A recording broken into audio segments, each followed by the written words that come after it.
सर्वज्ञान arts class के नए video में फिर से हम आप लोगों को स्वागत करते हैं। उम्मीद करते हैं कि आप लोग बिल्कुल अच्छे ही होंगे और अच्छे ही रहना चाहिए। तो एक नए वीडियो के साथ फिर हम हाजिर हो गए हैं और इसमें फिर आपका क्लास 12 का जो हिस्ट्री है उस हिस्ट्री से टोटल हम 65 ऑब्जेक्टिव प्रश्न को इसमें हल करने वाले हैं और बताने वाले हैं, जो आपका 2024 के बोर्ड एग्जाम में बहुत काबिल साबित होगा। तो मील के पत्थर साबित हो गए सारे क्वेश्चन। आप वीडियो को अंत जरूर देखें, स्किप कर वीडियो को ना देखें। हाँ, चैनल पर नए हैं तो मन करे तो चैनल को सब्सक्राइब जरूर करें और बेल आइकन को प्रेस करें, ताकि जब भी हम एग्जाम से संबंधित कोई भी टॉपिक पर वीडियो बनाकर लाएं तो नोटिफिकेशन आप तक सबसे पहले पहुंचाए। तो चलिए देखते हैं आज का ये सबसे पहला प्रश्न इतिहास का क्या कह रहा है। तो देखिए, सबसे पहला प्रश्न आपके सामने ये कह रहा है कि इतिहास के पिता किसे कहा जाता है। शुरुआत हुई इतिहास तो इतिहास के पिता से। तो आप लोग को पता होगा कि इतिहास के पिता किसे कहते हैं, तो ऑप्शन सी इसका बिल्कुल करेक्ट आंसर हो जाएगा, क्योंकि हेरोडोटस के इतिहास का पिता कहा जाता है। और सबसे पहला बार नील नदी पर इसी ने, हेरोडोटस ने ही सुंदरबन डेल्टा, जिसको दुनिया का सबसे बड़ा डेल्टा कहते हैं, वो डेल्टा शब्द का खोज किया था। इन्होंने, किसने? हेरोडोटस ने। चलिए दूसरा क्वेश्चन देखते हैं। कहता है पंचतंत्र की रचना किसने किया। तो पंचतंत्र की रचना किया था विष्णु शर्मा। ऑप्शन ए इसका बिल्कुल सही आंसर हो जाएगा। इसके बाद देखते हैं ऑप्शन 3 नंबर क्वेश्चन देखते हैं। कहता है कि किसने भारत में सबसे पहले स्वर्ण सिक्के जारी किए थे। तो सबसे पहले भारत में स्वर्ण सिक्का किसने जारी किया, तो आपका हो जाएगा इसका करेक्ट आंसर हिंद यूनानियों ने किया था। किसने? हिंद यूनानी। ऑप्शन सी इसका बिल्कुल करेक्ट आंसर हो जाएगा। 4 नंबर क्वेश्चन देखते हैं। कहता है इसमें आपका कि मौर्य वंश का अंतिम शासक कौन थे। तो मौर्य वंश का अंतिम शासक कौन था, तो बृहद्रथ था। आपको पता होगा कि जब पढ़िएगा तो पता चलेगा आपको कि जब मगध के साम्राज्य के उत्थान होता है तो सर्वप्रथम बृहद्रथ नामक राजा ने ही मौर्य मगध की उत्थान करता है। और मौर्य वंश का अंतिम शासक भी कौन रहता है, तो बृहद्रथ रहता है। इसके बाद देखते हैं। कहता है सिंधु घाटी सभ्यता की जुड़वा शहर या जुड़वा राजधानी थी, कौन कौन था। तो इसका करेक्ट आंसर हो जाएगा हड़प्पा और मोहनजोदाड़ो। हड़प्पा और मोहनजोदाड़ो जो था से सिंधु घाटी सभ्यता की जुड़वा राजधानी थी।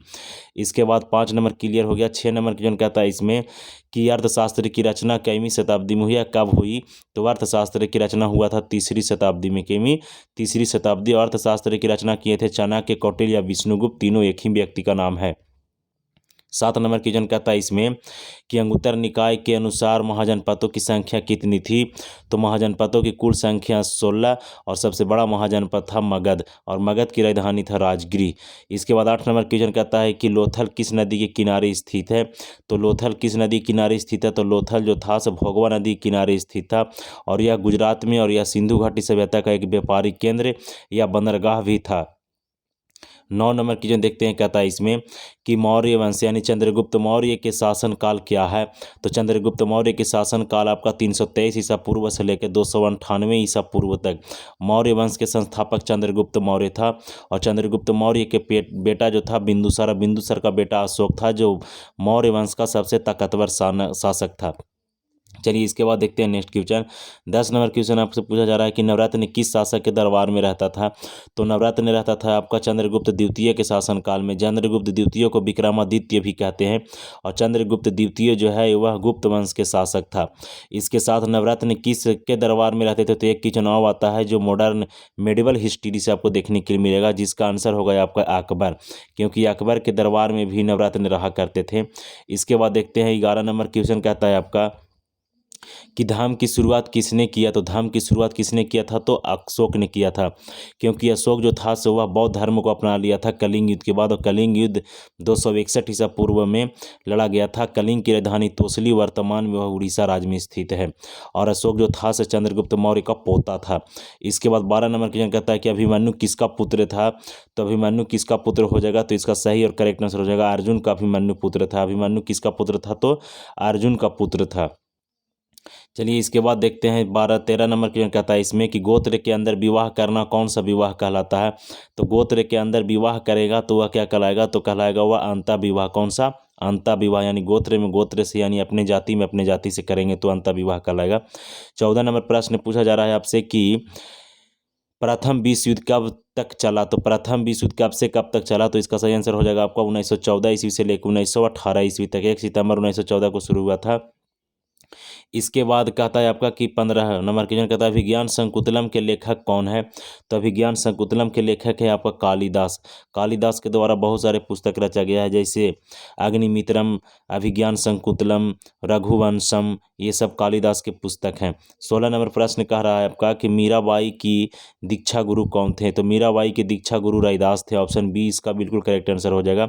मीराबाई कृष्ण मार्गी को मानने वाले थे और कृष्ण को अपना प्रेमी मानते थे। इसके बाद 17 नंबर क्वेश्चन कह रहा है आपका कि महाभारत के किस पर्व में वर्ण व्यवस्था का उल्लेख किया गया है। तो महाभारत के किस पर्व में वर्ण व्यवस्था, तो शांति पर्व में। किसमें? शांति पर्व में वर्ण व्यवस्था। वर्ण व्यवस्था 4 था। वर्ण का अर्थ होता था उस समय रंग। इसके बाद 18 नंबर क्वेश्चन कहता है कि विजक किस संग्रह या किसका ग्रंथ है। तो विजक आपको पता होगा कि कबीरदास का है। किसका? कबीरदास का विजक है। और विजक में किसका रहता था, तो कबीरपंथी की सारी संग्रह थी। 19 नंबर क्वेश्चन कहता है कलिंग की राजधानी तोसली थी, वर्तमान में कहाँ है। तो वर्तमान में वह उड़ीसा में है। कलिंग कहाँ है? उड़ीसा में। इसके बाद देखते हैं कहता है दायमाबाद किस राज्य में स्थित है। तो सिंधु घाटी सभ्यता के अगर जो पूरा मैप पर देखेंगे तो उसका सबसे दक्षिणा छोर जो होगा वह दायमाबाद था, और दायमाबाद गोदावरी नदी के किनारे का। ऑप्शन सी इसका महाराष्ट्र में स्थित होगा। चलिए 21 नंबर क्वेश्चन कहता है कि महावीर को ज्ञान की प्राप्ति किस नदी के किनारे हुआ था। तो महावीर को किस नदी के किनारे, तो ऋजुपालिका नदी के किनारे इसका ज्ञान की प्राप्ति हुआ था, और यह 24वें तीर्थंकर जैन धर्म के थे। 22 नंबर क्वेश्चन कहता है आपका कि तलवंडी में किस संत का जन्म हुआ। तो तलवंडी में आपका गुरु नानक जी का जन्म हुआ था। इनमें से कोई नहीं हो जाएगा इसका सही आंसर, क्योंकि इनमें से आपका आंसर नहीं दिया हुआ है, तो गुरु नानक जी हो जाएंगे। गुरु नानक, इनका जन्म 1469 ईस्वी में तलवंडी पाकिस्तान में ननकाना साहब गांव में हुआ था। इसके बाद 23 नंबर क्वेश्चन कहता है कि संगम वंश के संस्थापक कौन थे। तो संगम वंश के संस्थापक हैरियर एवं बुका दोनों था। ऑप्शन डी इसका बिल्कुल करेक्ट आंसर हो जाएगा, ए और बी। 1336 ईस्वी में विजयनगर साम्राज्य की स्थापना किया गया था। सांची की स्तूप या सांची मध्य प्रदेश के किस जिला में है। तो सांची का स्तूप मध्य प्रदेश में रायसेन जिला में। किस जिला में? रायसेन जिला में। 84,000 स्तूपों का निर्माण किस शासक ने करवाया, आपको कमेंट बॉक्स में जवाब देना है। 25 नंबर क्वेश्चन कहता है लिंगायत आंदोलन का प्रभाव कहाँ रहा। तो लिंगायत संप्रदाय जो था उसका प्रभाव पड़ा आपका सबसे ज़्यादा कर्नाटक वाले इलाका में। कहाँ? कर्नाटक में। इसके बाद चलिए देखते हैं 26 नंबर कहता है क्वेश्चन कि इब्न बतूता ने अपनी यात्रा का विवरण किस भाषा में दिया। तो इब्न बतूता ने अपनी भाषा जो दिया था उसका भाषा था अरबी। इब्न बतूता के द्वारा लिखा गया पुस्तक का नाम था रिहला। यह मोहम्मद बिन तुगलक के शासनकाल में भारत आया था। 27 नंबर क्वेश्चन देखते हैं कहता है travel in the Mughal empire. Travel in the Mughal empire के लेखक कौन है। तो travel in the Mughal empire के लेखक है फ्रांसवा बर्नियर। ऑप्शन डी इसका बिल्कुल करेक्ट आंसर हो जाएगा। और फ्रांसवा बर्नियर फ्रांस के रहने वाले थे, पेशे से यह चिकित्सक वैज्ञानिक थे। 28 नंबर क्वेश्चन देखते हैं कहता है कि भारत एक कैसा देश है। तो भारत एक लोकतांत्रिक देश है, सही बात है। कृषि प्रधान सही है। धर्मनिरपेक्ष सही है। उपयुक्त सभी इसका बिल्कुल करेक्ट आंसर हो जाएगा। 29 नंबर क्वेश्चन कहता है मार्को पोलो किस देश के निवासी था। तो मार्को पोलो कहाँ के रहने वाले थे। तो मार्को पोलो वेनिस यानी इटली के रहने वाले थे। ऑप्शन सी इसका बिल्कुल करेक्ट आंसर हो जाएगा। 30 नंबर क्या कह रहा है आपका, कहता है बौद्ध परंपरा में अशोक के कितने स्तूप बनवाए गए।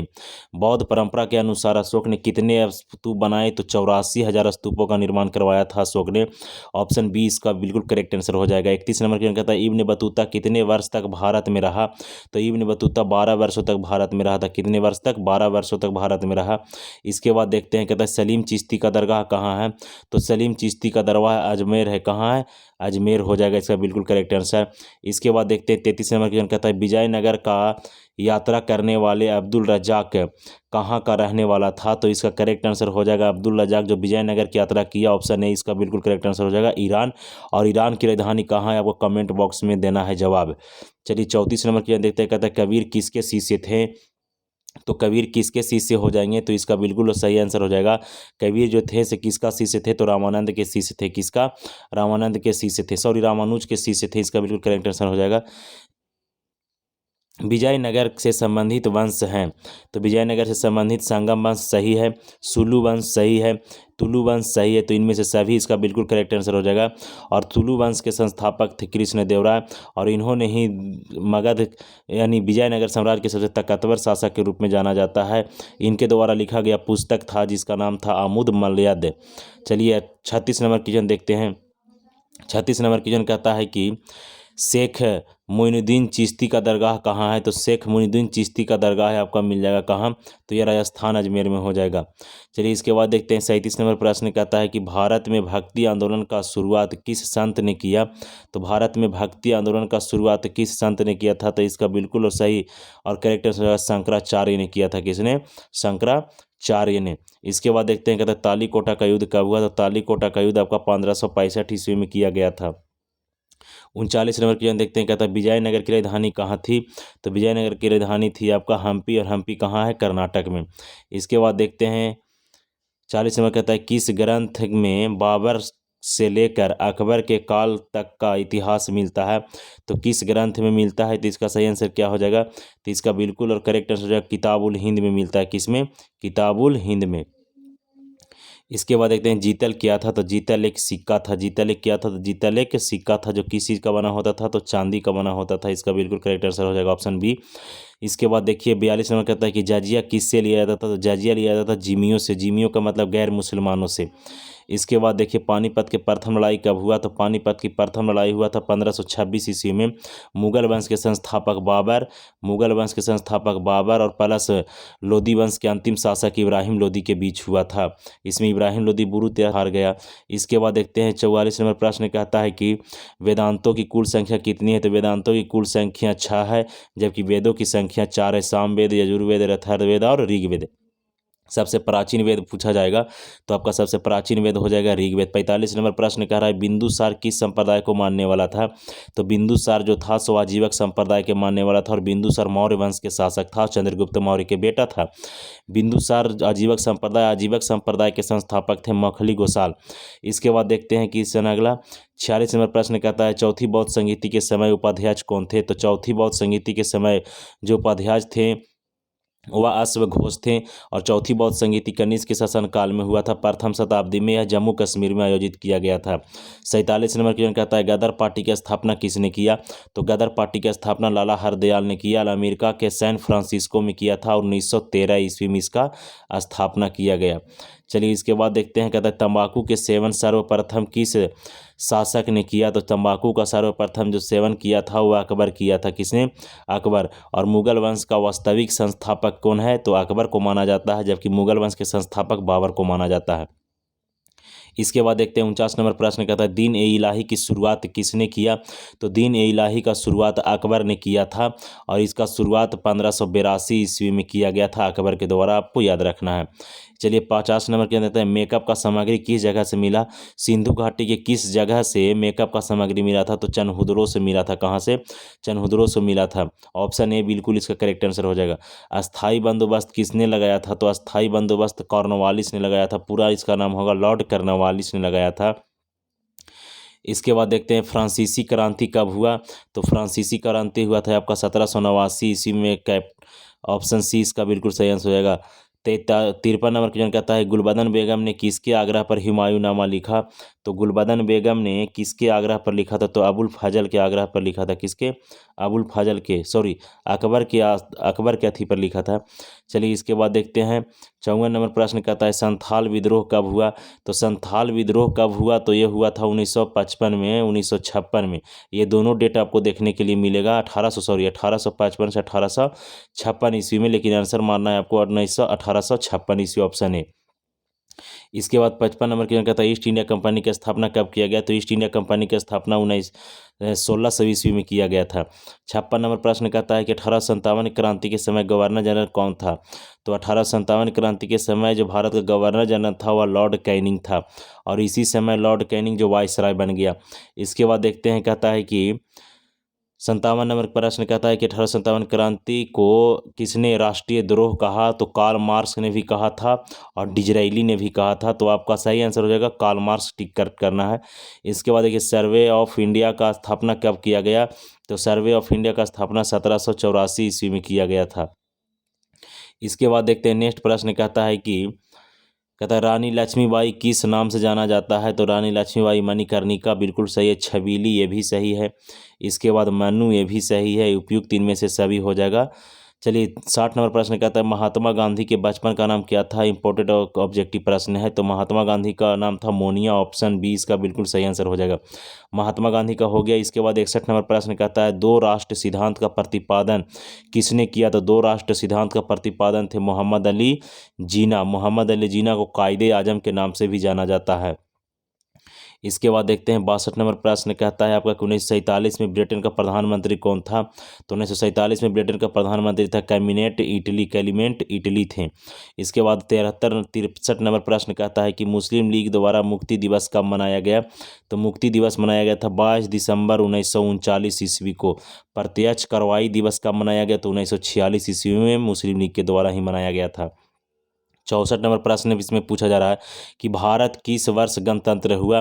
तो भारत 1950 ईस्वी में गणतंत्र हुआ। जब भारत में 26 जनवरी 1950 ईस्वी को संविधान देश में लागू हुआ, उसी दिन से भारत क्या बन गया, गणतंत्र बन गया।